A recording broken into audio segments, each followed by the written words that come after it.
Bom dia a todos. Bom dia. Muito bom dia, de verdade. Estamos precisando de boas notícias, de energia positiva. Einstein dizia, tudo é energia.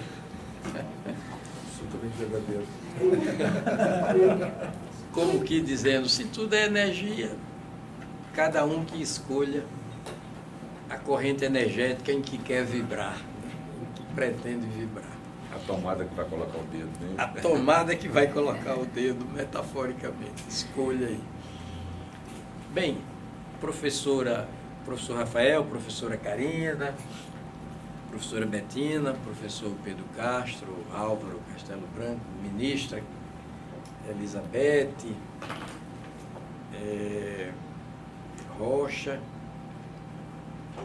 nosso querido Adams, ministro da AGU, Elizabeth, ministra do Superior Tribunal Militar, querida professora, coordenadora acadêmica do SEBEC, Lília, Rose,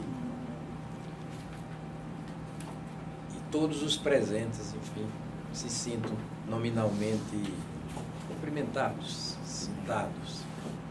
Hoje nós, aqui no SEBEC, um dia de gala, um dia de celebração, nós vamos receber uma figura ímpar da República Federativa do Brasil, o procurador da República, ex-procurador-geral da República, Rodrigo Janot. Sempre que eu me refiro a Rodrigo Janot, eu fico muito à vontade, porque nós trabalhamos juntos uns 6 anos, continuamente, na primeira turma do Supremo Tribunal Federal, e ali eu pude testemunhar a convergência nele, Rodrigo Janot, de virtudes que tornam Sua Excelência uma definitiva referência para o país. Referência positiva, superlativa, altaneira. Ele é um acadêmico, um estudioso do direito, teórico, escritor, professor e, ao mesmo tempo, um profissional, né, de primeira linha, engajado, militante, comprometido com o que faz, orgânico, corajoso, tem essa audácia. No Brasil, a gente ainda tem que dizer isso, tem essa coragem, essa ousadia, essa audácia de assumir em plenitude a independência política e a independência técnica. Então, com Rodrigo Janot, eu pude reforçar em mim, que eu também, desta parte, me considero assim, um cidadão full-time, um estudioso do direito, um militante das causas coletivas. Eu pude reforçar em mim essa crença, né, nos destinos democráticos e, portanto, tão civilizados quanto humanistas do nosso país, do nosso Brasil.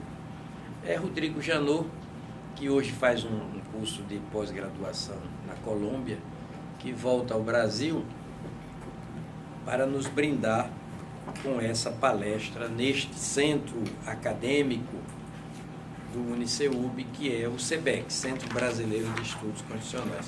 Sua Excelência, não vou listar o currículo, os títulos, os cargos, né, toda a biografia densa, riquíssima do professor e procurador Rodrigo Janot. Eu vou abreviar a saudação, dizendo que ele vai falar sobre financiamento eleitoral, desafios e perspectivas. Um tema recorrente, de perene atualidade, e que na quadra atual, às vésperas de uma nova eleição, ganha ainda mais importância, ainda mais relevância, ainda mais densidade. Um tema candente, o financiamento eleitoral. E Sua Excelência colocou como subtítulo Desafios e Perspectivas, né, desse tema de primeira grandeza, até porque é de matriz constitucional. O Supremo teve a oportunidade de decidir, né, Rodrigo Janot, há uns 2 anos mais ou menos, que não pode haver financiamento Pessoa jurídica. de pessoas jurídicas. Especialmente, vamos dar nomes aos bois, me permitam a coloquialidade da metáfora, não é? Principalmente financiamento empresarial de campanha eleitoral, que sempre foi um dos pontos, esse tipo de financiamento, de fragilidade até mesmo estrutural do nosso país. Uma espécie de declaração de guerra ao princípio da moralidade administrativa. O financiamento empresarial de campanha eleitoral no Brasil sempre foi uma espécie de declaração de guerra à pureza do princípio da representação democrática e ao princípio da moralidade administrativa. Bem, com muita honra, muito gosto, o professor Rodrigo. A palavra é sua. Passo-lhe a palavra. Você para, se quiser aí ou no outro. Pronto. Sim. Aham, tá ótimo. Bom dia a todos. Saudação especial à professora Líria, ao ministro Aires Brito. Dizer para vocês que você não acredita em metade do que ele falou. É a bondade dele mesmo. Abaixo. E é a bondade dele mesmo. Isso. E não mereça metade desses elogios. Agora, uma coisa ele falou, nossa, eu concordo com ele, porque ele compartilha dele desse mesmo sentimento. Para enfrentar os problemas que nós enfrentamos no Supremo, na Procuradoria, é preciso ter coragem mesmo, né? A democracia, ela exige da gente um certo sacrifício, sim. Então, essa parte eu acho que estamos de acordo. O tema que eu escolhi, financiamento eleitoral, desafios e perspectivas, foram pontos que foram surgindo ao longo da investigação da Lava Jato e que mostraram, assim, várias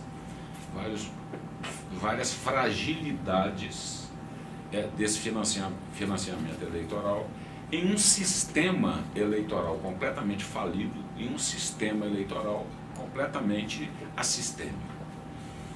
Eu escolhi esse ponto, então, porque o que se viu foi enfim, uma convivência espúria do capital com o processo político, né?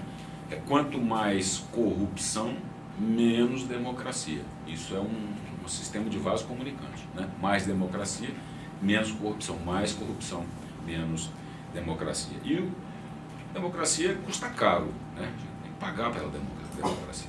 Custa caro.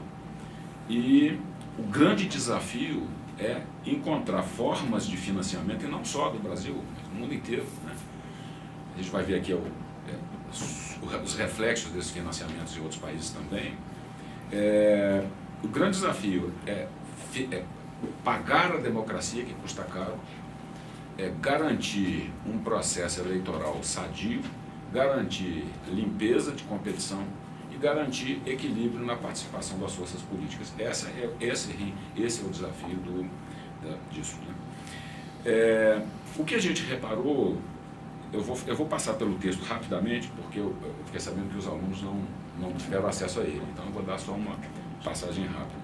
O que a gente reparou foi que essas pessoas jurídicas, e depois nós vamos ver algumas coincidências que o processo empírico sugeria e que depois a investigação comprovou, que essas empresas que financiavam os processos eleitorais, elas recebiam em troco contratos com a administração pública, direta ou indireta, em processos licitatórios fraudados, isenções e renúncias fiscais, empréstimos em bancos públicos a juros inferiores aos praticados no mercado bancário privado, manipulação do processo legislativo, decisões administrativas favoráveis à empresa doadora.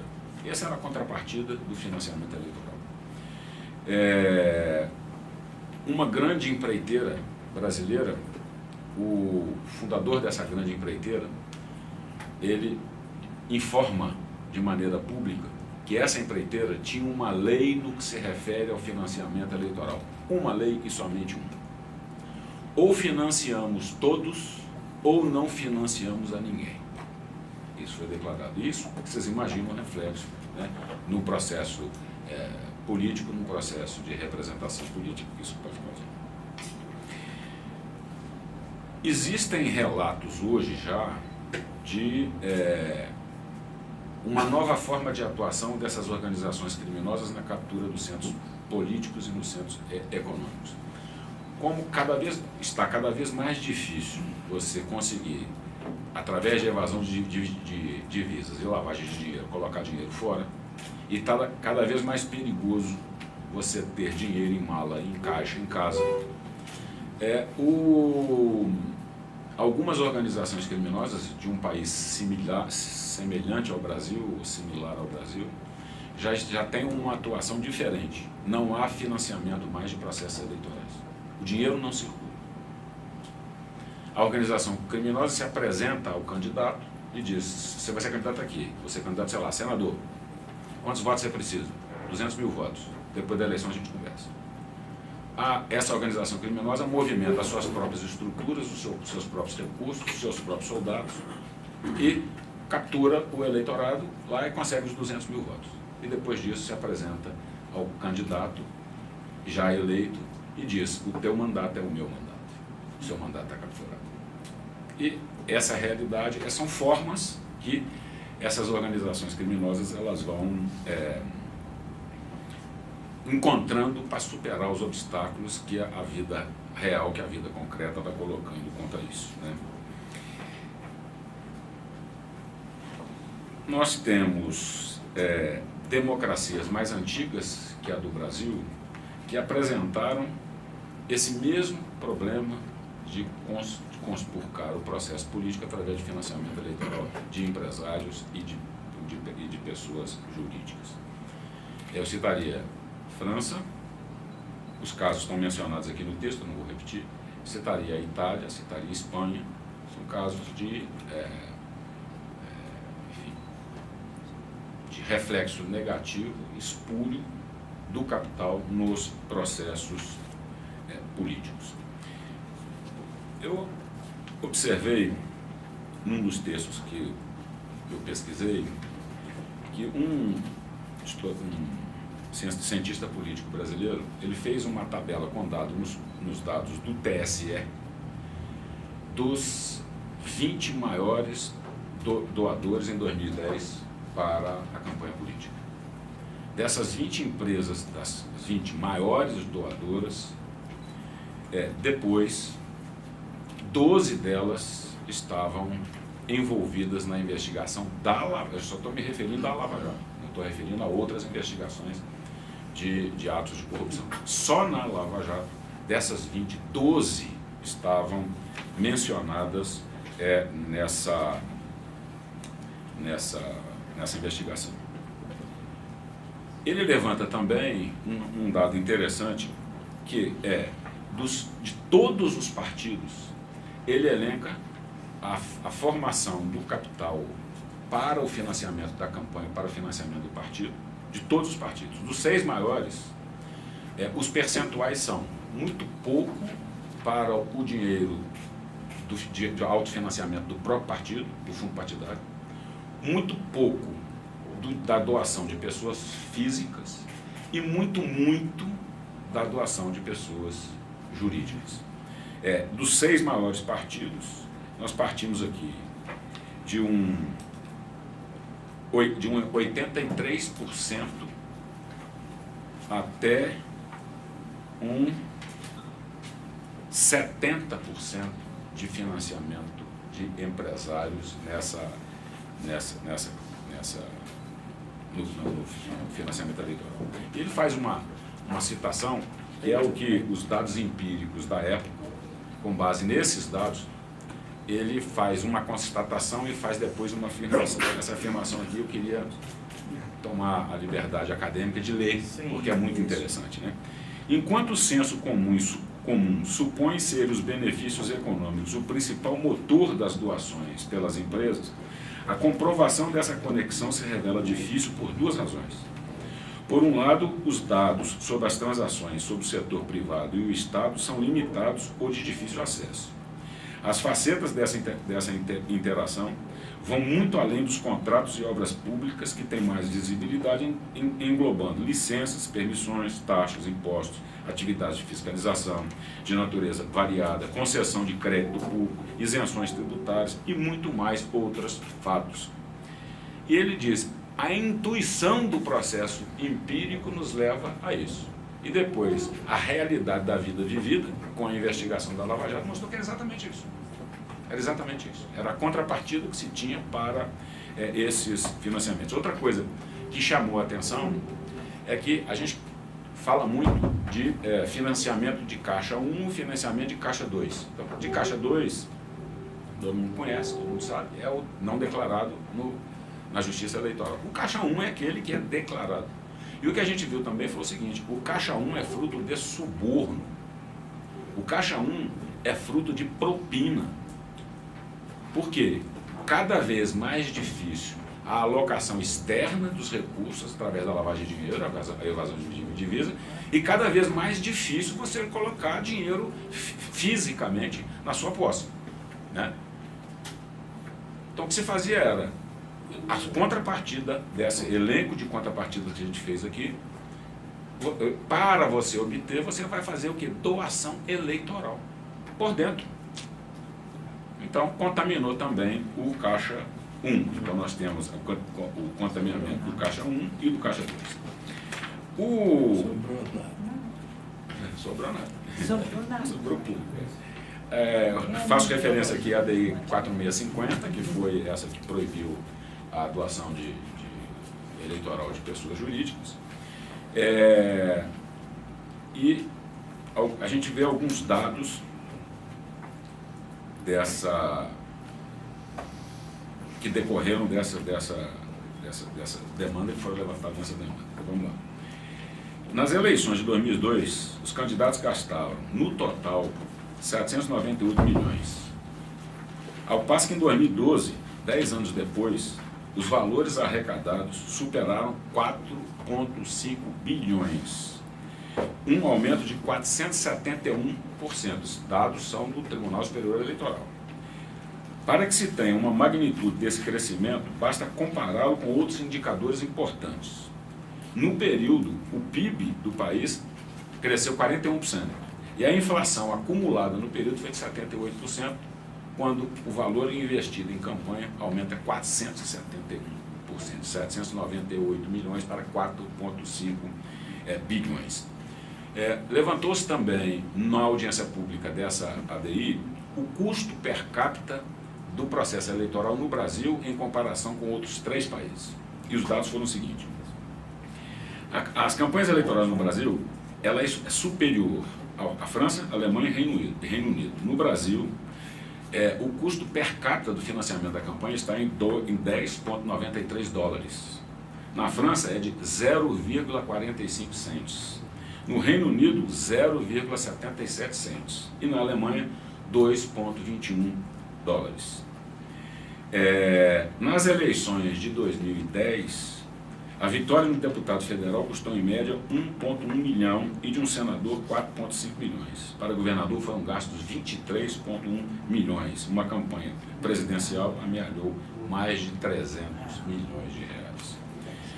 Eu fiz um quadro aqui levantei também nos dados do TSE, e a tabela está aqui, eu não sei se fica grande para ler. Depois eu vou mandar para os alunos. Tá. E eu levantei, então, o custo declarado no TSE das campanhas presidenciais de 1998 até 2014.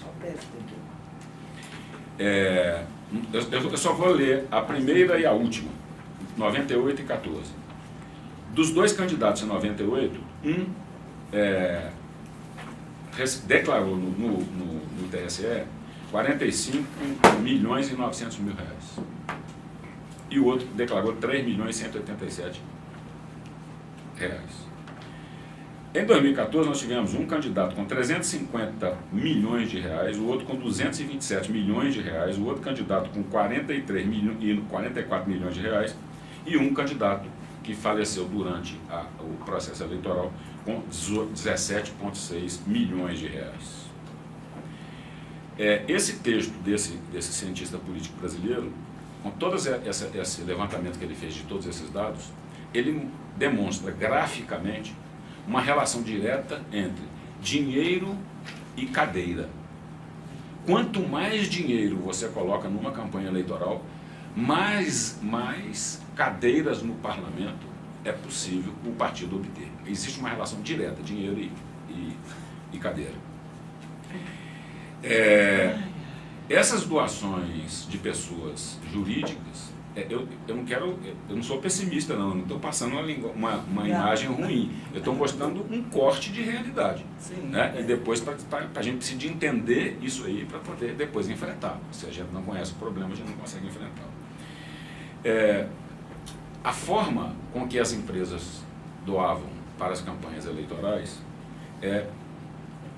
só existiam duas formas, e que todas as duas contaminam o processo eleitoral. A primeira, escolhe os candidatos ou partidos que apoiarão. Você quebra a competição do jogo. Ou você doa igualmente a todos os candidatos. Você falseia a competição. Então, seja de um lado, seja de outro, isso tem reflexo no processo eleitoral, porque inibe a cidadania. Quer dizer, Sua Excelência, o cidadão, né, não participa desse processo de maneira a chegar lá. Né? Se a empresa doa para todos, aquela regra 1, ou eu dou para todo mundo ou não dou para ninguém, o modo que levava essa empresa a fazer isso, ou essas empresas a fazer isso, é estabelecer a cláusula do clientelismo. Tome aqui, né? Pay to play. Pay to play. É a famosa fórmula europeia, né? Pay to play.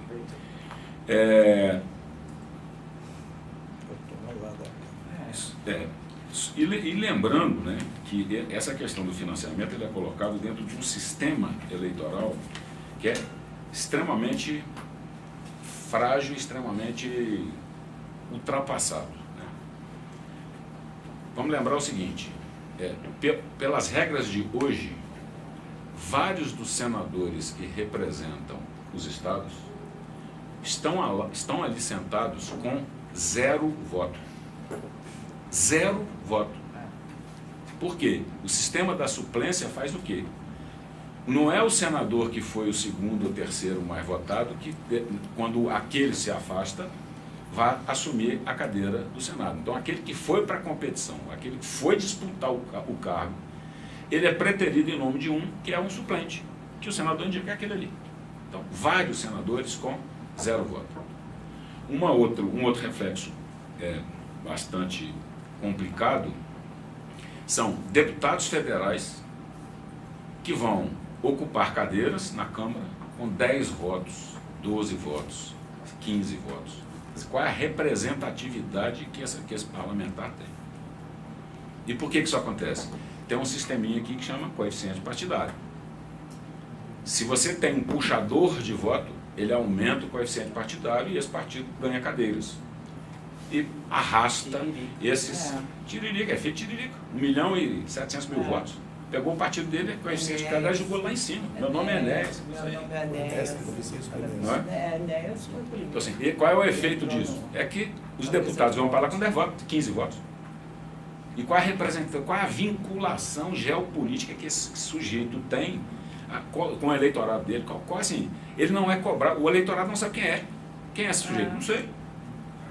Eu votei no Tiririca, mas não sabia que tinha um efeito rebote que o meu voto ia levar esse cara para lá também.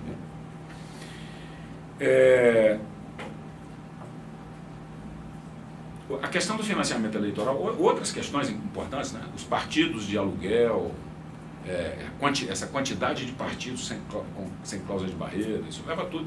Existe um comércio entre partidos, né? Que é venda de horário de TV, venda de horário de rádio, né? Assim, isso é um comércio mesmo. Então, as coligações acontecem com base nesses interesses dos partidos de receber parte de grana para ceder os seus tempos de rádio e televisão, com certeza. Então, a questão essa é uma outra questão que se põe no financiamento eleitoral, mas que não está abordado aqui, mas que a gente tem que fazer referência a ela. Não basta, né, a gente achar os caminhos para o financiamento da democracia. O custo da democracia é esse. Mas, ao lado disso, a gente tem que encontrar caminhos também para baratear essas campanhas eleitorais. 10,93 contra 0,45, contra 0,47, contra 2,21 da Alemanha. O que se gasta numa campanha eleitoral no Brasil, o percentual do PIB, é maior do que se gasta nas campanhas dos Estados Unidos. Então, assim, é muito dinheiro, né? Muito dinheiro. Eu fiz uma brincadeira aqui, né, que assim, a gente tem que diminuir esse valor, que a democracia não pode ser essa senhora, respeitável senhora, incontrolavelmente abastada. Né? Isso aí a gente tem que realmente achar um caminho para que faça isso. No Brasil, o financiamento hoje, o financiamento das campanhas, ele se dá de forma direta e indireta, né? Por meio de partidos que recebem cotas do fundo partidário, pelo custeio do tempo de propaganda partidária e eleitoral gratuita no rádio e na televisão, pela renúncia fiscal, pelo uso de espaços ou outros equipamentos públicos, por doações privadas e por recursos dos próprios candidatos. Uma das soluções que se coloca, e a mais polêmica, é o financiamento público de campanha, com dinheiro público. Né? Por mais polêmico que seja, eu acho que se você ponderar o que é bom e o que é ruim no financiamento público, eu acredito que a grande solução seja realmente o financiamento público de campanhas. Se é possível associar isso a um financiamento privado, eu vou fazer algumas sugestões aqui na frente. Todos os países que enfrentaram os problemas de corrupção no processo eleitoral em razão do financiamento de campanha, todos eles caminham de forma integral ou parcial para o financiamento público. Todos eles. Um autor espanhol usou uma expressão muito assim, forte, né, que chama a atenção, que é que o reconhecimento jurídico do papel vertebral dos partidos políticos para o sistema democrático a partir do momento em que você começa a usar recursos públicos para o fundo partidário. E é óbvio que isso aí você teria que estabelecer regras pré-existentes para que se possa conhecer como se dará a distribuição dos recursos do fundo partidário aos diversos partidos. Né? É óbvio que essas regras não podem ter a vista somente no espelho retrovisor. Você não pode se basear para a distribuição dos recursos públicos em uma situação já deliberada em uma eleição anterior. Você vai ansilosar todo o processo político. Então você tem que realmente ter dados que permitam, dados do passado, dados do presente que te permitam projeção para o futuro. E aqui eu dou algumas ideias, né?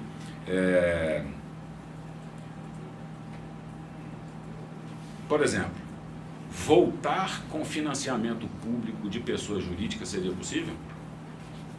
Eu acho que sim. O que se quer evitar? O que se quer evitar é o clientelismo, o que você quer evitar é a conspurcação do processo eleitoral, que é a competição, e evitar a corrupção. Não sei se interessaria para as empresas, mas você poderia abrir, por exemplo, espaço para que elas doassem ao fundo eleitoral. Faça doação direta ao fundo eleitoral e já se conhece previamente as regras de distribuição do valor do fundo eleitoral a esses diversos partidos.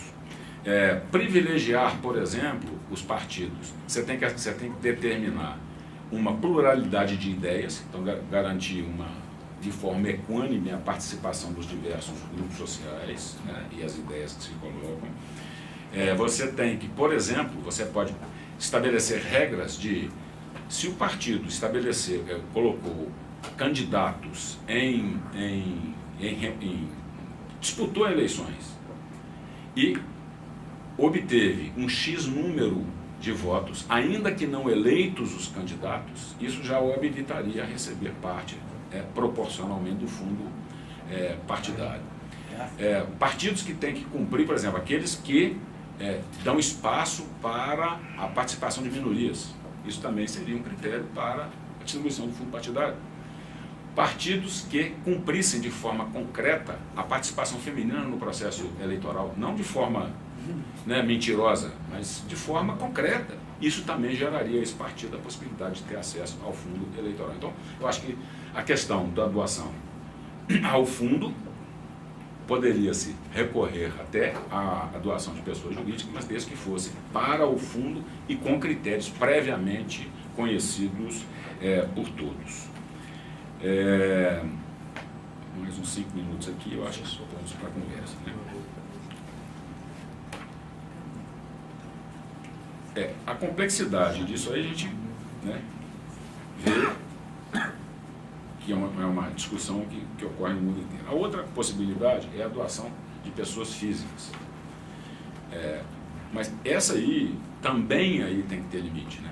Porque se você pega uma pessoa física não estabelece, né, o que os franceses é plafonnement, é o teto para a doação, o que você faz é o seguinte: você vai transformar a doação de pessoa física com o mesmo sistema espúrio da pessoa jurídica, né? Então tem que haver um teto. A mesma coisa no autofinanciamento dos candidatos, né? E lembrando que o Congresso derrubou o veto presidencial que não fixava, que não tentou não permitir esse teto no autofinanciamento de campanhas.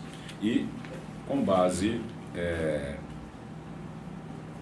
não pode haver realmente, né, doações ilimitadas para essa campanha. A igualdade democrática ela tem que existir, né, e é a única vez em que nós temos que garantir esse equilíbrio na disputa eleitoral, que é a expressão democrática que cada homem um voto, né? Aí sim a representação da cidadania se faz. Enfim, em resumo, são essas as estruturas aqui do texto, falando rapidamente, né? Usei 25 minutos. E, enfim, agora vamos conversar sobre o assunto, né?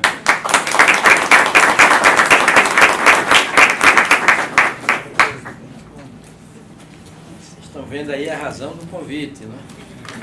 Ao professor, expositor, procurador brilhantíssimo, geral da República, Jandu. Ficou na história.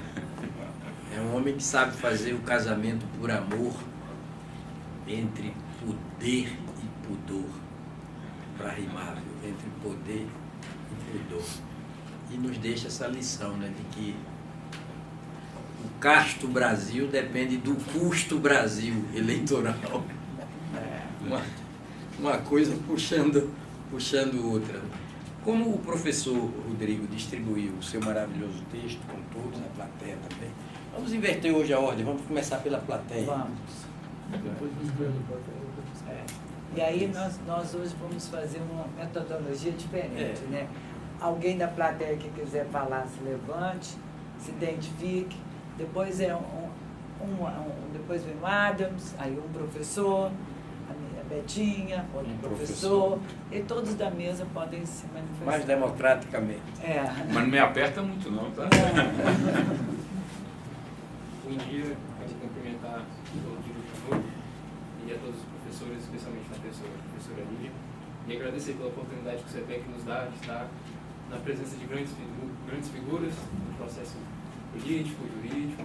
Realmente satisfação imensa estar aqui no 10º semestre e diante da figura dos senhores que fazem acontecer no cenário brasileiro. É a segunda oportunidade que eu tenho de estar na sua presença, professor, e na última oportunidade... Que chato, hein, senhor? Que chato, né? Que bom. Muito pelo contrário. Eu expus uma angústia muito grande em relação à forma de se fazer a fiscalização dos critérios de financiamento de campanha. Na última campanha, nas últimas eleições de 2016, eleições municipais, eu tive a oportunidade de presenciar que a forma de ter o teto de financiamento das campanhas e a forma também de se declarar de forma mais pública, então a gente teve mais acesso, houve um aplicativo do TSE, que a gente poderia denunciar os abusos de campanha, houve também uma forma bem pública no site do TSE de você consultar essas formas de declaração dos candidatos.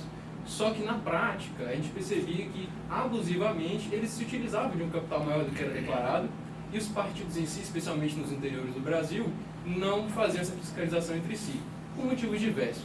Ou porque na base eleitoral, a nível de Estado, tinha uma coligação das eleições que viriam agora em 2018, ou porque foram alugados para que se tivesse um quórum maior em relação à legenda, em relação ao tempo de rádio e TV, como foi dito aqui. Mas essa angústia foi um pouco que amenizada quando você disse que deveríamos dar um passo por vez, deveríamos pensar em métodos de como fiscalizar e posteriormente utilizar a atuação cidadã nessa forma de fiscalização. Agora, eu queria expor que concordo com o financiamento público, creio que esse é o preço a se pagar da democracia. Entretanto, eu percebo que o multipartidarismo faz com que nossos problemas cresçam.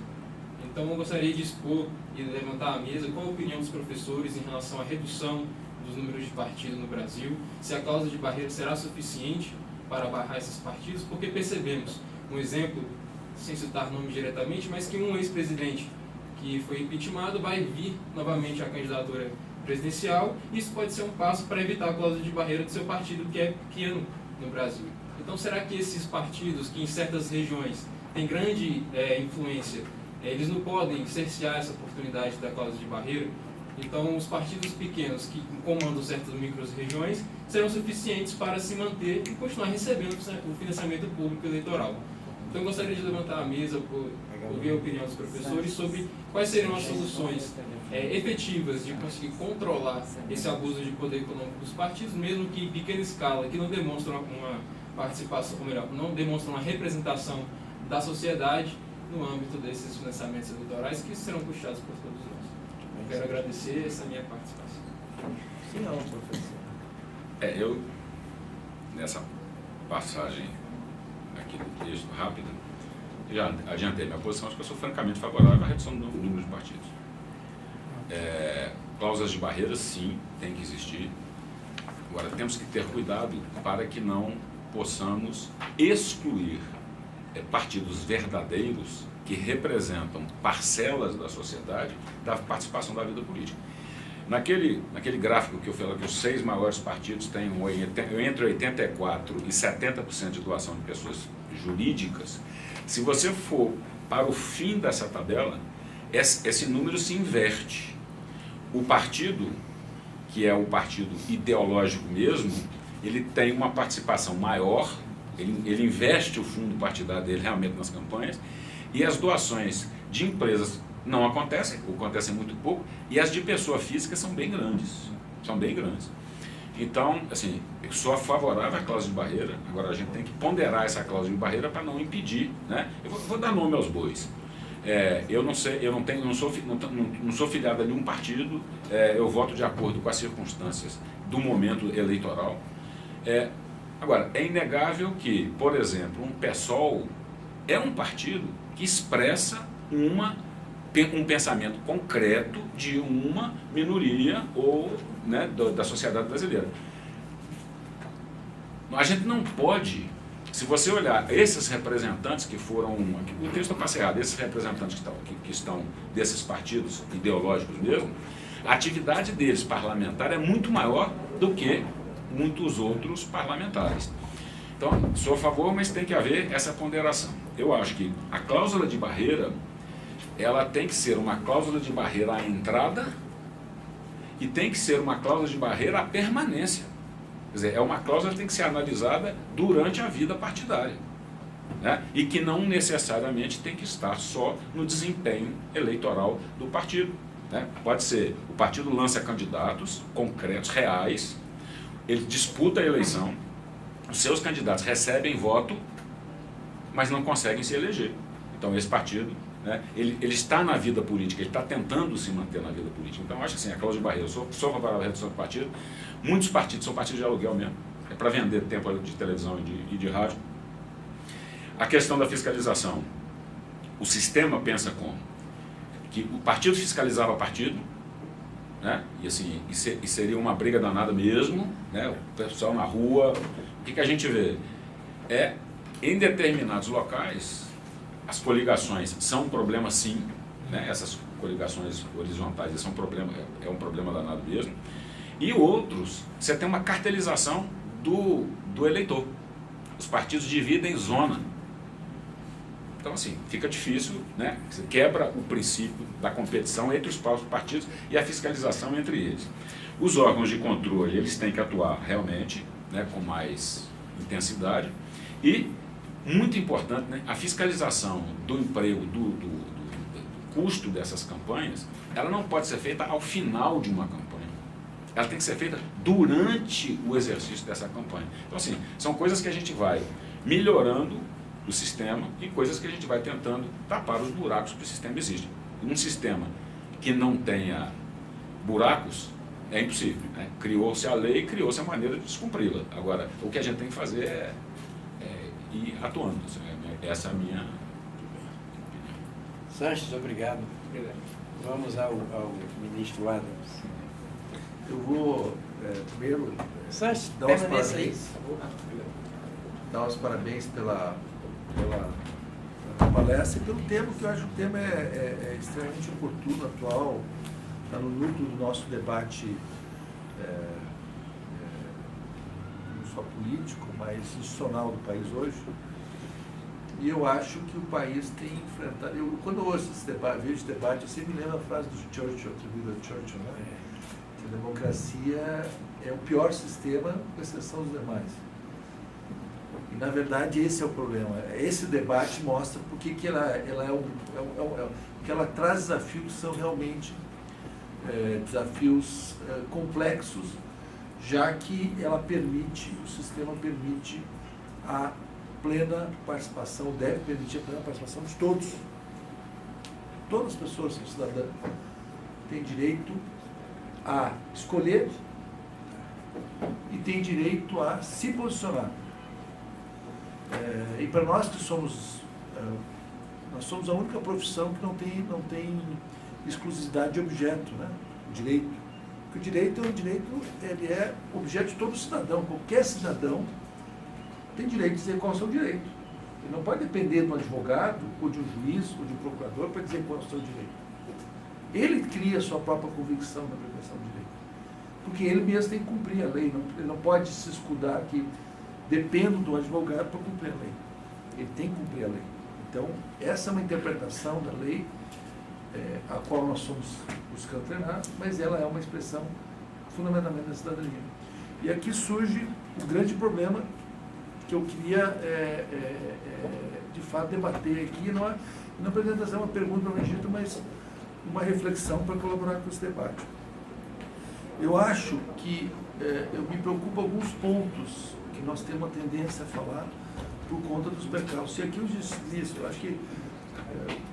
acho que o Supremo caminhou bem na decisão de bloquear o financiamento privado. Caminhou bem na medida em que o sistema, de fato, ele está muito carcomido. E não está carcomido de hoje, está carcomido de sempre. Né?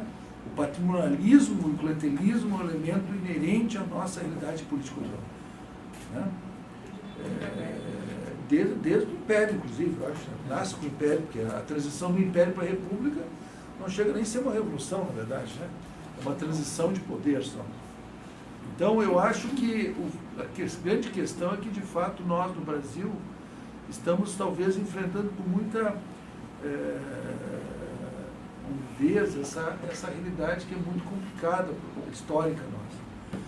E eu acho que nós vivemos no Brasil, e aqui eu vou citar o ministro Toffoli, que no debate que eu participei com ele citou um número que as pessoas esquecem.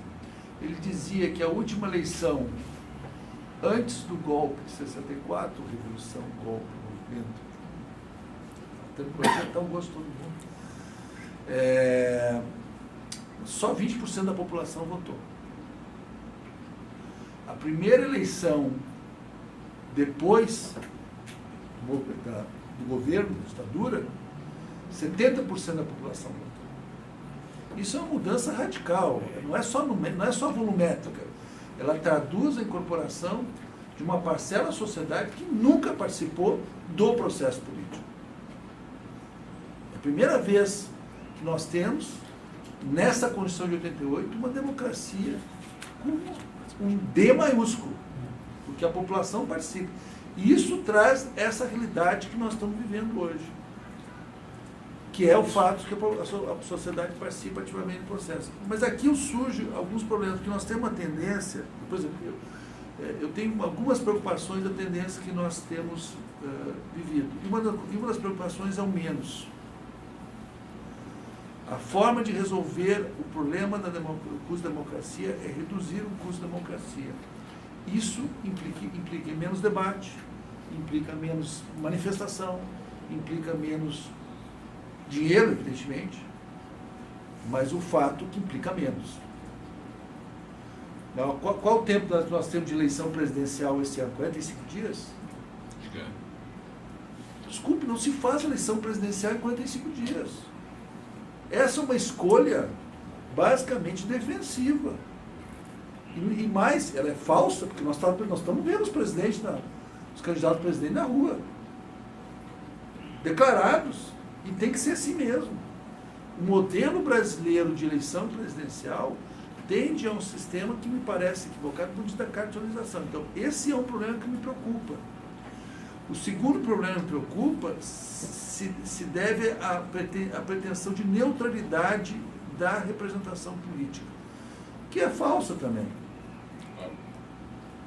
A representação política não é neutra. Eleição e democracia são escolhas. São escolhas baseadas em vários fatores. Evidentemente, e a Constituição vai bem quando ela procura indicar o controle do poder econômico. Ou seja, o desequilíbrio que o poder econômico gera nessa escolha. Mas não muda o fato que é uma escolha. Então, por exemplo, uma coisa que eu tenho resistência, por exemplo, o financiamento de campanha pública, eu acho que é o elemento. O financiamento público-campanha, para mim, é um instrumento de equalização de participação, mas não de sustentação de participação. Ele permite que partidos pequenos possam ter expressão política. Mas ele não pode ser um instrumento que sustenta. Por que não? Porque eu não quero que meu dinheiro vá, por exemplo, eu vou contribuir, para um candidato que eu não gosto. Eu não quero que meu dinheiro vá apoiar um candidato que defende, por exemplo, a ditadura militar. Ou que defenda a repressão aos índios. Ou defenda, né, acabar com o livre mercado. Ou defenda... São escolhas ideológicas que nós fazemos e o financiamento é uma expressão. Aqui eu sei que parece complicado, mas eu acho que tem que trazer um pouco de debate dos Estados Unidos.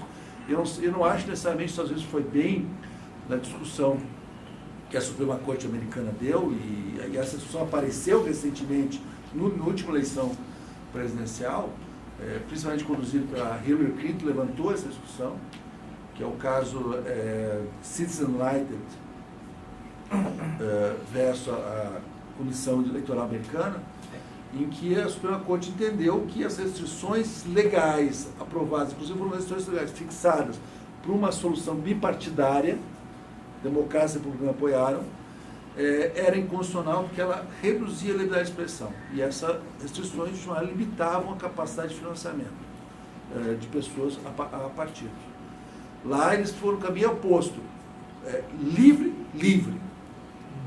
Não só diretamente, mas através daqueles comitês de não candidatura, comitês de opinião, que eles chamam, que são intervenções privadas, que são formas de expressão privada de apoio de dados. Então tem o comitê pró-arma, o comitê pró-aborto, o comitê pró-defesa da questão racial, assim por diante.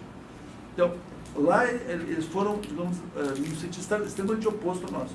Agora, eu acho que o espaço de apoio financeiro é uma expressão também da opinião. É uma forma de materialização da opinião. Eu vou trazer um problema que me preocupa muito. Por exemplo, nós vimos nas últimas eleições órgãos de imprensa manifestarem apoio a candidatos. Então, a Veja, a Folha, o Globo, não sei se o Globo fez, não sei muito bem. Pelo menos 3 ou 4, a época, eu acho, apoiou. Isso é financiamento de pessoa jurídica? Na concepção atual, nós estamos... O Supremo, me permite, uma parte. O Supremo decidiu, na linha do humor, que os órgãos de televisão e rádio, por serem eles, né, concessões, Serviços públicos concedidos, digamos assim, serviços públicos especialíssimos concedidos, eles não poderiam nem repudiar, nem patrocinar a campanha eleitoral. A opinião crítica é diferente, não é? Não, mas a minha preocupação é o seguinte... Agora, o patrocínio de uma candidatura está proibido. E o repúdio também está proibido. Mas você pode apoiar a candidatura fazendo manifestações em prol da candidatura, financiando manifestações, não necessariamente pagando ela diretamente, dando dinheiro para ela, mas publicando, por exemplo, um editorial na Folha, editorial no jornal, isso é verdade. botando, quer dizer, é o que a América... Assim, Isso é dinheiro. Isso é isso financiamento. também é dinheiro, mas Claro que é, os órgãos de quanto é que imprensa custa um fizeram? espaço de Se um jornal órgão- e televisão? E se um órgão de imprensa faz, porque aí vai ter um problema de liberdade de expressão, vai entrar a discussão aqui sim uma liberdade de opinião, que eu acho que o tema ainda não foi enfrentado. Mas se isso é possível para um órgão de comunicação, por que também não é possível para qualquer empresa fazer? Se eu, empresa, digamos assim, Luiz Inácio, quiser publicar...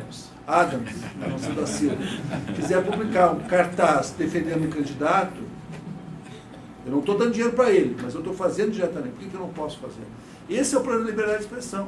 E eu estou dizendo que é um problema sério, porque eu acho que é liberdade de expressão, sim. A questão de pessoa jurídica e pessoa física, para mim, é uma questão de forma. Porque pessoa jurídica é uma expressão de sociedade. Vamos fazer o seguinte, vamos passar para ele Pois e é, você fica reescrito automaticamente. Não, mas só o ministro concluir. Adam mostra que não é um tema aqui, é um temário. Com certeza. É E é um difícil temário, ser é um enfrentado. leque temático É difícil ser aberto. enfrentado. Esse E tema. eu já me senti só levantar 2 pontos que eu acho que também precisa lembrar. Primeiro, a campanha do Obama, a última campanha do Obama, ela gastou nos Estados Unidos mais de $1 bilhão. Olha. A campanha do Obama. A nossa foi, por isso que, comparativamente com o PIB americano, evidentemente, o nosso custo é muito maior. Relativamente ao PIB, porque o PIB americano é 18 bilhões e o nosso é 10% disso. Mas o custo eleitoral da campanha do Obama foi $1 bilhão, mais de $1 bilhão, né? A última eleição. Eu não sei da Hillary. E também em relação, falando um pouco dos pequenos partidos, né? A gente não se dá conta, porque a gente olha os Estados Unidos, só vê democracia e republicano, só ele que tem expressão. Na última eleição americana tinha mais de 3 mil candidatos a presidente da República dos Estados Unidos, porque lá eles admitem candidatura individual. Avulso. Né? Claro que são candidatos que não têm expressão, mas existe isso. Então, o equilíbrio entre o pequeno e o grande é um processo que tem que ser bem calibrado. O que nós não podemos fazer, e aqui eu encerro mesmo, é transformar o nosso processo eleitoral num processo cartorial. Porque, para mim, a grande diferença entre o sistema democrático do sistema formalmente democrático é que no sistema democrático as pessoas escolhem. No sistema formalmente democrático as pessoas só legitimam. Só formalmente legitimam. E aí nós não temos, de fato, uma democracia. Desculpe a minha... Desculpe Não, essa... mas Mas é que é um temário. A riqueza do tema é um certo. temário. É um temário. Só para estabelecer o método, Karina falaria depois, ou Betina? Eu falaria isso. Então tá certo. Realmente é um temário, são várias as questões que se põem, mas a gente não pode esquecer de tirar o pé do chão, não pode esquecer de tirar o pé da vida real.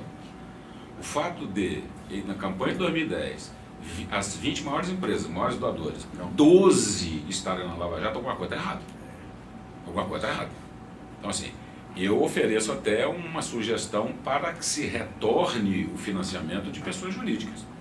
Mas desde que a pessoa jurídica não possa escolher o candidato. E com base nisso, falsear o resultado da eleição. É óbvio. Se eu chego e existe uma relação direta entre dinheiro e cadeira. Se eu despejo dinheiro no candidato, é óbvio que a chance dele de ganhar a eleição cresce em relação aos demais. E o outro dado da realidade também, é mais fácil um candidato se reeleger do que um candidato se eleger. Isso também interfere diretamente. Se eu jogo dinheiro numa reeleição, eu estou falseando a competência, desculpa. Estou falseando a competição. Isso. Né? Então, assim, é realmente um problema grave. Agora, acho que não podemos abrir mão do financiamento público de campanha. Se quiser, a gente pode estabelecer outras formas de cruzar esses financiamentos, de agregar esse financiamento. É uma forma de equalizar, sim, a participação democrática. Existem várias as propostas que são feitas, por exemplo, parece que nos Estados Unidos, se você consegue captar $1, você ganha $1 do Estado. Você envolve o cidadão no processo eleitoral, que é o que você quer, venha exercer a cidadania. E dá um incentivo ao partido para fazer com que ele exerça aquela cidadania. Captou, levou. Captou, levou. Então, assim, as soluções existem. Eu só queria lembrar que você citou o Churchill, né? Para fechar, eu vou citar Abraham Lincoln. O Lincoln tem uma expressão que é assim: se eu tiver que cortar uma árvore em 6 horas, eu vou passar as 5 primeiras horas afiando o machado. Então é isso. A gente tem que pensar nas soluções possíveis. Então vamos afiar o machado. Vamos afiar o machado. Eu posso pedir uma parte rápida? O senhor Karine não me vejo como egoísta. É porque o ministro Adams me despertou a atenção em relação às candidaturas independentes. Muito se falado no Brasil. Teve até um caso curioso em Aparecida de Goiânia, região metropolitana da capital de Goiás, que um advogado foi ao judiciário para que ele pudesse ser candidato independente agora em 2018. E o curioso é que em primeira instância ele conseguiu. Agora vamos aguardar como isso se dará. Então, como que ficaria o financiamento público de campanha para candidatura independente? Porque os partidos seriam beneficiados do fundo partidário e a partir das proporções que serão especificadas eles receberiam. E o candidato independente, como se daria isso?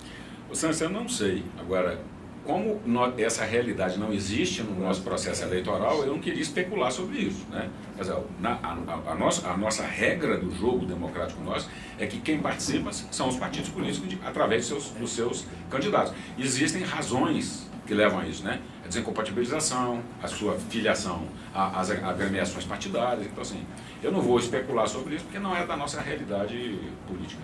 A filiação partidária é condição de elegibilidade, né? No Brasil, acho que é artigo 15 da Constituição. Vamos lá, Karina.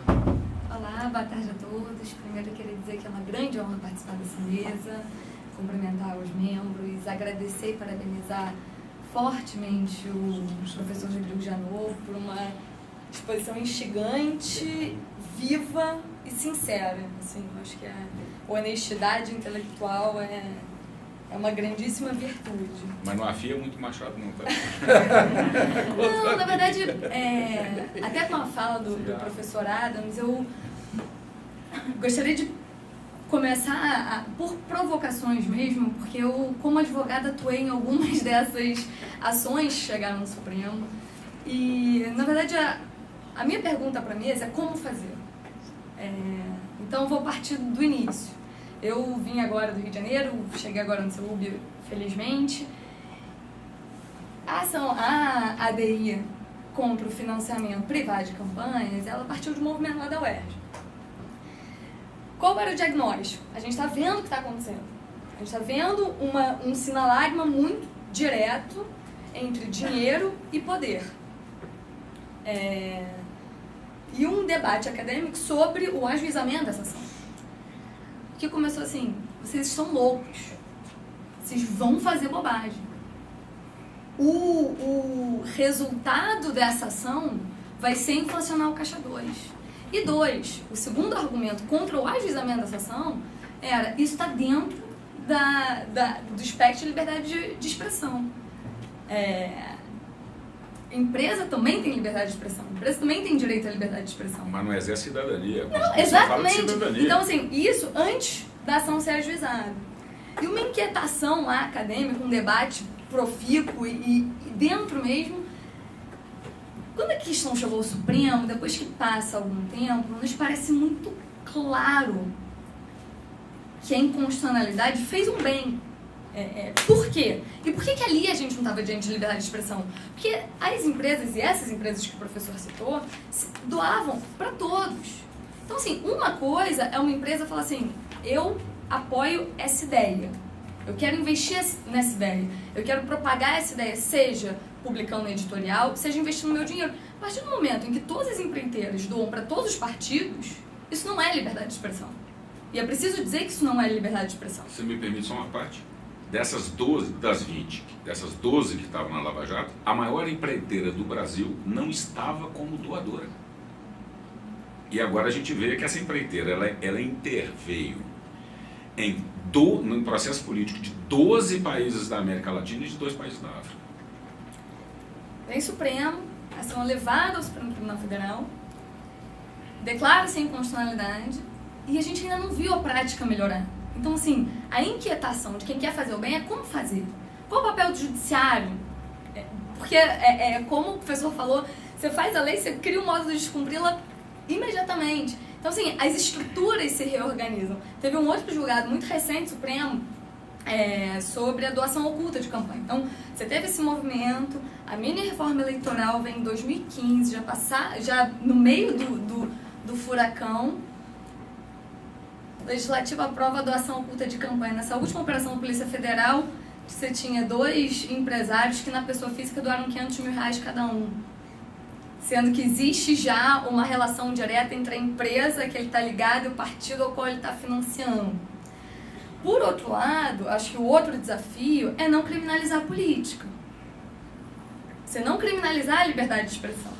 Então, eu vou continuar a provocação com o caso do Moro. Assim, eu fui advogada da causa junto com o Gustavo Nemonha, lá, eu participava do escritório. Radinho do humor.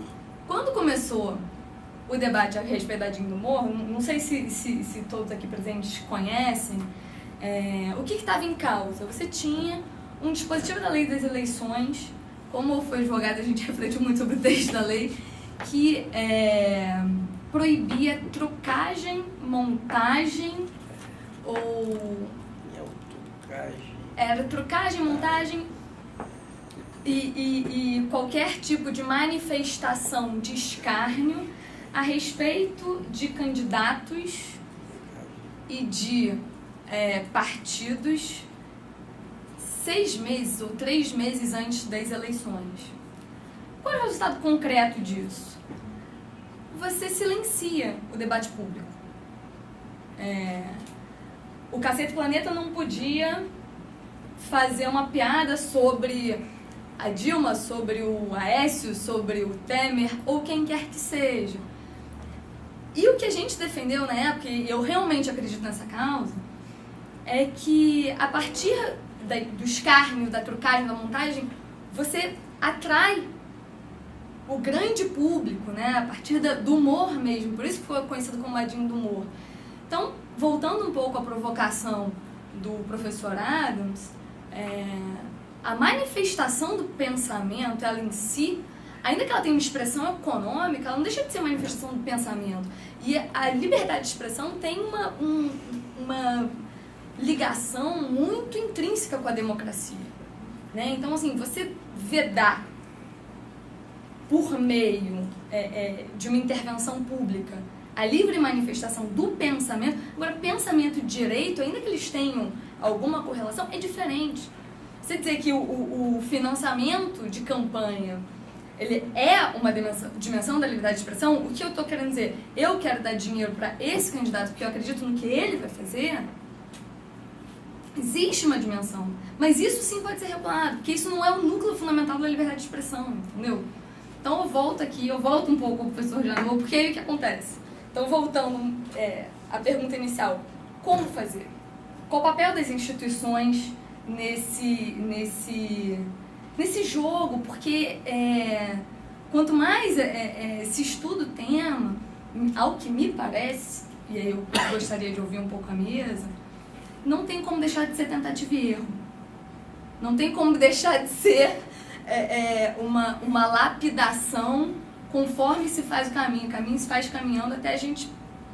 E a gente não pode deixar de perseguir o modelo ideal. Seria que... qual o grau? Qual o papel do judiciário nessa intervenção? Como é que a gente chega lá? Qual o caminho para chegar a isso aqui? Uma pequena observação só porque eu queria aproveitar e depois até comentar sobre isso. eu acho que existe uma visão errada do que é financiar campanha. Como se nós escolhêssemos pessoas pré-determinadas, nós temos identidade pré-determinada. Isso não é verdade na medida em que nós não sabemos muito bem como as pessoas pensam. Eu acho que tem um problema sério, que é a identidade do eleitor como candidato. Eu sou totalmente favorável à foto distrital. Também. Tem os problemas do formação do distrito, mas aí você controla, rurais a formação do distrito. Mas o fato que no distrito você tem mais clareza de quem é o representante daquele distrito e você pode cobrar dele. Acontece os towns meetings nos Estados Unidos, ou as reuniões de eleitores na Inglaterra, em que toda semana o deputado, o membro do parlamento, reúne com o seu eleitorado. Inclusive foi assassinada, 2 anos após 2016, foi assassinada uma eleitora que defendia, que era contra o Brexit, e ela foi assassinada no seu distrito por eleitor do Brexit, nessas reuniões que ela fazia com o eleitor. Foi um caso bem rumoroso, Mas eu queria dizer assim, o financiamento, ele não é só apoiar quem eu sei que vai. Ele também é uma forma de sensibilização do poder. Quando eu falo sensibilizar, é o seguinte, é você construir simpatias, o que não é igual comprar um voto, né? Mas você instrumentalizar. Quando eu falo financiar, é tipo assim, eu vou fazer aqui uma grande reunião de apoio ao candidato tal, eu convido. Como aconteceu a eleição? A Dilma era candidata, havia uma reunião com as mulheres. Aí a dona Marisa, a dona das Casas Marisa, reuniu lá as mulheres para discutir a condição da mulher no... Isso é um apoio financeiro. Eu estou reunindo, estou fazendo um jantar, estou pagando um jantar com 20, 30 empresários para discutir a mulher. Isso é uma sensibilização de uma agenda que é correta, mas é ainda privada. Então, não necessariamente aí vai existir, com a Dilma, ela fez com outros candidatos também, homens, inclusive, mas o fato que ele é um instrumento de sensibilização do poder. Então, quando nós falamos em financiar, não é só pagar quem eu sei que vai votar como eu penso, porque isso não acontece. Até porque a política é um processo de formação de acordos. A diferença é a preservação da diferença, a existência da diferença é um elemento da democracia, mas o acordo é o elemento da governança. E aí o elemento da política é esse, é construir acordos. E por isso que o processo... Então, eu só estou dizendo isso, gente, eu me estendi demais até, porque na verdade esse assunto é maravilhoso, sabe? Mas é que eu acho que... Você devia ter pegado esse tema. Não, eu já falei sobre isso antes. Eu já escrevi isso, desculpa, já me cedi. Mas vamos lá, eminente procurador. Professora Karina, quanto à questão da ADI, não se tinha a prospecção do resultado, eu acho que a evolução das coisas se faz com ousadia mesmo. Tem uma pessoa que falou uma frase para mim que eu nunca mais esqueci. É que velhos caminhos não abrem novas portas. Então, a questão é essa. Você tem que ousar mesmo, né? Outro ponto que você tocou sobre a criminalização da política. Isso é um falso cognato. Porque em tudo que a gente faz, os órgãos de controle, não é para criminalizar a política. A política é capturada por criminosos. Eu não acredito que a solução para o Brasil possa ser de outro viés que não seja o político. Só através da política nós vamos sair dessa situação que a gente está. Então é deixar bem claro que não se criminaliza a política. O que se tem são criminosos que se escondem através de mandatos e que com isso querem, né, uma indenidade na sua persecução.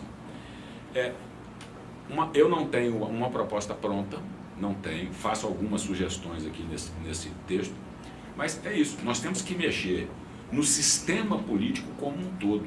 A questão do financiamento é um viés desse sistema que merece ser aprimorado. O controle é o outro viés, né? O equilíbrio do jogo é outro viés. Então são várias as circunstâncias que você tem que alterar todo o sistema para que o sistema funcione como um todo. O sistema não pode funcionar à base de cortes, né? Vou tocar num assunto meio delicado aqui, mas assim, a questão das conduções coercitivas. Só para dar um exemplo. Toda vez que você faz um corte no sistema, sem pensar no sistema como um todo, você bagunça o sistema todo, você desorganiza o sistema todo. Então, em matéria penal, qual que é a regra do sistema? As cautelares, elas são aplicadas de forma ascendente, até que essa cautelar possa surtir o efeito necessário para ela. Se você simplesmente exclui a condução coercitiva, vai sobrar o quê? Prisão temporária. Vai ficar pior. Então, assim, se for para mexer, você tem que mexer no sistema como um todo. Não vejo. Eu só queria trazer esse assunto, não que não faça parte, mas o exemplo é muito visível, né? Nós temos, por exemplo, eu não acredito que o Brasil possa dar aula de democracia e aula de estrutura republicana para a França, por exemplo, né? E nós temos um instrumentozinho lá na França que chama garde à vue. E o cara vai preso mesmo. E vai preso mesmo, passa 3 dias, 4 dias, mas depois solta o cara. Então, assim, é pior que a nossa condição coercitiva. Então, eu queria dar esse exemplo para dizer que se vai mexer no sistema, tem que se mexer no sistema como um todo. Esse do financiamento é um único viés.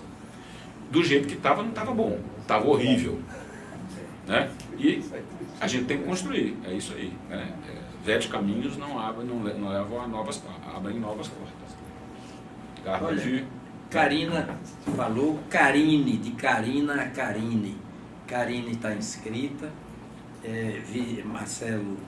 o professor Marcelo Varela também, não sei se a professora ministra Elizabeth... Na verdade, eu só gostaria de fazer um breve comentário. Um breve comentário, então tá bom. Eu vou passar a palavra para a ministra. Antes, me permito lembrar, Karina, que eu endosso as palavras do eminente expositor quando disse que o processo eleitoral, à luz da Constituição, começa com 2 princípios, artigo 1º, inciso 1º, inciso 2º, soberania popular e cidadania. Quando a Constituição fala de poder econômico, é para coibir. Exatamente, limitar. Porque poder estabelece relação vertical. Cidadania não, é relação horizontal, de cidadão para cidadão. Quando se fala de poder político, de poder econômico, poder militar, poder religioso, a relação é de verticalidade, é de hierarquia. Por isso que a Constituição diz, olha, no parágrafo 9º, as expressas, lei complementar estabelecerá outros casos de inelegibilidade, lei da ficha limpa, e os prazos de sua cessação, a fim de proteger o quê? A probidade administrativa, a moralidade para o exercício do mandato, considerada a vida pregressa, não é vida futura, a vida pregressa do candidato. O candidato é cândido, é limpo, é puro eticamente. Agora vem o mais importante. E a normalidade e legitimidade da eleição contra o quê? Aí vem aqui, a influência, não é nem o abuso, a influência do poder econômico. Ali onde o poder econômico participa, influencia desequilibradamente. É preciso rédea curta com o poder econômico em matéria eleitoral, né? Permite-me atrás, porque eu acho que eu não fiz clara. Na verdade, eu concordo exatamente com tudo que você falou. Eu acredito que houve uma captura do processo político por criminosos. Quando me refiro a criminalizar a política, criminalizar é de alguma maneira a gente vedar a livre circulação de ideias na democracia, que é muito importante. Claro, isso eu concordo. Nesse sentido. Eu concordo e em gênero apenas e nesse grau. sentido, de por meio disso, acabar se inviabilizando a livre circulação de ideias, que eu acho saudável na democracia. Mas eu acho que a gente concorda. Talvez eu não tenha me feito clara, mas não poderia concordar mais. Eu concordo com você em gênero, número e grau. Mas também. Aí eu concordo com você em gênero, número e grau. Assino embaixo e peço a Deus para reconhecer a firma. Ministro. Vai sair? Ministra. Meu comentário é muito breve. Só para cumprimentar o professor Janot pela sua grande exposição, né, e sua atuação em favor da República, e para dizer que, no fundo, né, o que permeia toda essa discussão são os velhos institutos da democracia liberal, da democracia que foi pensada no século XVII, XVIII, e que ainda são insubstituíveis nesse século XXI. Então, nada substitui o sufrágio, nada substitui a representação política, o mandato partidário, mas eles estão corroídos pelo tempo. Isso é um fato, né? E é necessário buscar novos caminhos para se abrir novas portas. E esses novos caminhos, quer dizer, o grande desafio é justamente não reduzir a democracia ao procedimentalismo, não é? A legitimidade ao procedimentalismo, que foi tão bem colocado aqui pelo professor Adams, não legitimar apenas, né, referendos de candidatos, mas fazer a democracia uma arena viva de discussão e, por outro lado, manter essa democracia viva e presente. Por isso eu flerto muito com a limitação dos mandatos legislativos. Eu acho que talvez seja uma boa resposta que se dê à democracia do século XXI. Era só isso que eu gostaria de colocar. Bem, então não é pergunta propriamente, mas excelente observação. Gostei do Esse flerte eu também flerto. Eu também. Gostei do acaba com a justiça flertar. da reeleição. Não é? As mulheres. E a reeleição é mais fácil do que a eleição. Com certeza, exatamente. As mulheres têm uma sensibilidade, por isso que Vinícius de Moraes disse: mulher, ser vegetal, dona do abismo. Que coisa maravilhosa. Bem, Karine, vamos lá. Olá, bom dia, doutor, bom dia a todos presentes na mesa. Meu nome é Karine, sou aluna de pós-graduação da casa e eu participei da palestra que o senhor ministrou aqui anteontem. E com tantos dados desse controle da política, desse controle, né, do que está acontecendo no nosso país, eu confesso que como cidadão, como uma pessoa crítica, nós vemos que está havendo um outro prisma em relação à segurança jurídica. Mas não deixou também um sentimento de que, mais uma vez, isso vai passar? Será que o nosso Brasil vai nadar e vão querer, de uma forma um tanto desconfortável, conduzir pessoas que foram investigadas numa injustiça social? O senhor começou a palestra com um texto que parecia da atualidade, um texto de Bueno da atualidade, parecia que era o Brasil ali escrito, hoje. Era o Brasil de ontem, né? Era o Brasil de... Não era nem outrora, Brasil, né? Não era nem Brasil ainda. Então, assim, desde que onde vivemos, que na nossa Carta Magna está em Estado Democrático de Direito, nós temos o contato constantemente com a corrupção. 20 partidos políticos, 12 deles extremamente contaminados. Todos arraigados eu acho que não é só arraigados, não. Eu acho que são a corrupção em si. Mostram e vendem uma imagem, né, partidos midiáticos financiados por essas grandes empresas, e vendem uma ideia para o cidadão. Vendem uma ideia falsa, vendem uma história da sociedade. Porque por trás ali, na frente, tudo é lindo, tudo é TV, tudo é lindo, tudo é uma campanha. O que era puro virou imundo. Então a gente vive num estado que se pensa no financiamento, se pensa em alternativas para não cercear a questão da democracia, mas é uma democracia que, no patamar elástico que se encontra, abre N brechas para a gente continuar vivenciando nesse estado democrático de corrupção. Então, vivemos nessa... parece uma bagunça que não deveria ser, porque existe toda a prerrogativa, as leis. Houveram, eu não sei, não tenho conhecimento, se a Lei 13.165 veio em prol, veio como resposta da Operação Lava Jato. Se veio foi bem acolhido, foi bem pensado pelos legisladores. Agora que a gente fala dos legisladores, mas a gente sempre desconfia desses legisladores por essa história, que aquele texto lá de trás, que não era Brasil, é o que a gente vive hoje. É o que a gente vive hoje. Então, doutor Janot, nessa bagunça que a gente deve, é lógico que tudo tem a sua limitação, os órgãos de controle, os pensamentos, a coibição do crime, por isso que temos a lei a nosso favor. Dentro desse patamar, dentro dessa carta magna linda, maravilhosa, que não pode ser interpretada, né, equivocadamente e de uma forma bem restrita. A gente vive um Estado democrático de direito em relação aos financiamentos eleitorais, a gente vive um ideologismo. O que é, na verdade, num ponto de vista acadêmico, que a gente está vivenciando no Brasil de hoje?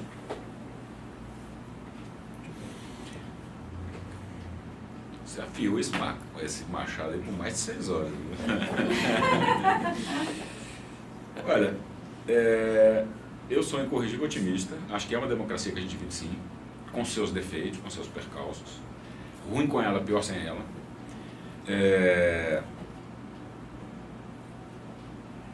Quando eu comecei a palestra ontem, o primeiro slide que eu postei foi uma frase do Henry Ford, você lembra qual é? Sim, lembro.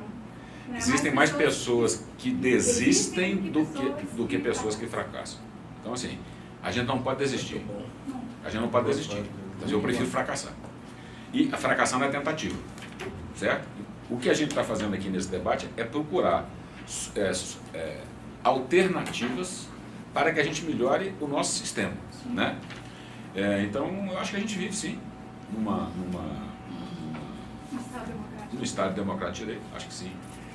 Essa democracia nossa não é tão de hoje, não é tão diferente da de ontem. Só que a democracia nossa de hoje é mais transparente que a de ontem.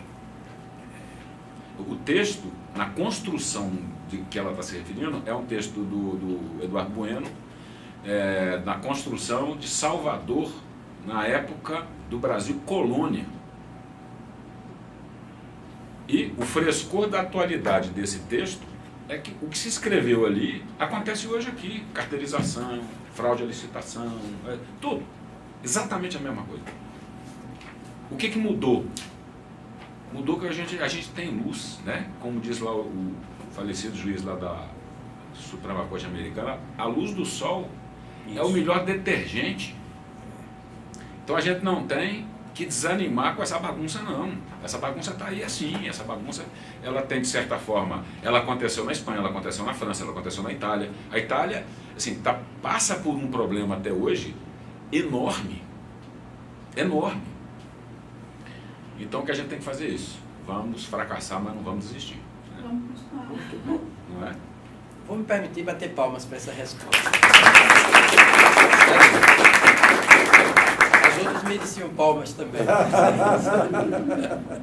A gente brinca, né? A gente faz interrogação, Eu faço uma interrogatório. retrospectiva. A gente brinca muito o seguinte: se eu vou interrogar a Karina sabe o que eu quero. Se eu não consigo tirar da Karina, é porque eu não fiz as perguntas exatas. Então, a resposta foi porque a pergunta foi boa, senão, né, não permitiria você se libertar e lembrar de coisas. Né? Enquanto ele falava, o não verbal dele para mim era, por isso que eu puxei essas palmas, até 1988 nós estávamos na Idade Média, agora nós estamos na Idade Mídia.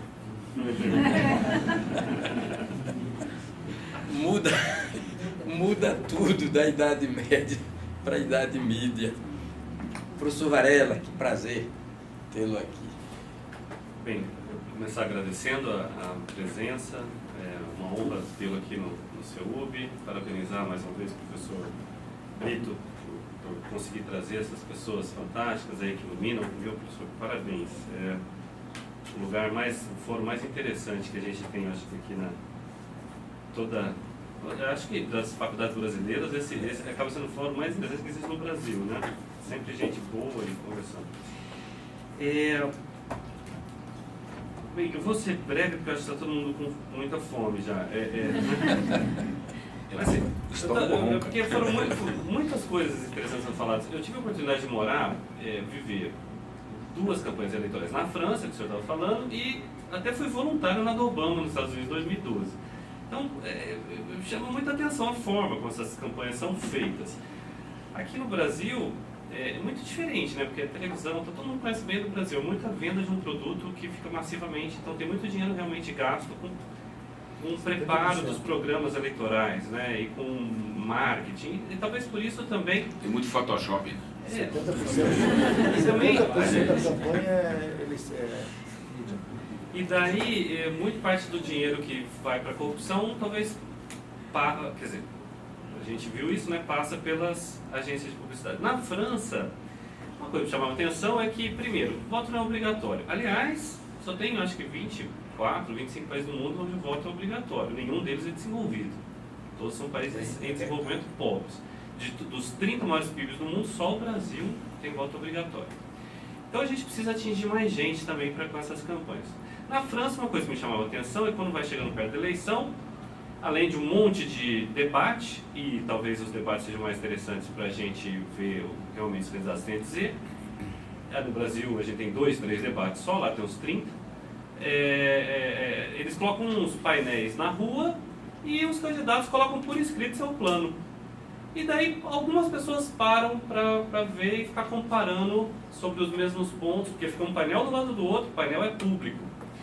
E daí eu até lembro de ter perguntado isso, eu estava fazendo doutorado na época, isso já faz 20 anos, perguntei para alguns colegas mas o pessoal lê esses painéis na rua? Então, quem vota, lê. Quem quer votar, vê. Então, no Brasil, eu não vejo, talvez agora, a lei 13488, né, que estabeleceu o financiamento público de campanha, 70 milhões para o presidente da República, eu quero ver como eles vão fazer para reduzir 250, se eu for 250, né? 350. 350, ou seja, 300. Parece que agora, então, são 70 milhões, sendo 35 no primeiro turno e 35 no segundo turno, né? A nova regra. Vamos ver como que eles vão se virar para fazer isso. Mas a pergunta que eu tenho também, claro, poderia falar de voto distrital misto, que o ministro Adams falou, isso realmente talvez barateie o custo também do lado que a gente não está falando que a campanha para deputados, proporcional, né? Mas e vinculado ao distrito, né? Agora, eu tenho a minha pergunta é uma provocação. No Brasil parece que toda vez que a gente inventa uma regra, alguém inventa um jeito de contornar a regra sem descumprir a regra. Né? A gente sempre inventa uma solução. Elisão fiscal, né? Lisão, se é planejamento é roubo, tem uma dúvida, né? Mas assim, a minha dúvida é o seguinte, vocês até no trabalho da Procuradoria, junto com a Polícia Federal, identificaram essa forma de fazer corrupção. Porque o problema parece que, além do processo eleitoral, o grande problema é a corrupção. Quer dizer, a empresa, ela maqueia por meio da forma de financiamento de campanha. E a gente criou uma solução. Então, financiamento público de campanha para evitar. Então, a minha pergunta é, face às novas regras, que até vêm dessas sugestões que vocês fizeram, como que as empresas vão usar, vão conseguir agora fazer a corrupção por meio do processo eleitoral? Quais são as brechas que o novo sistema permite para se fazer a mesma corrupção?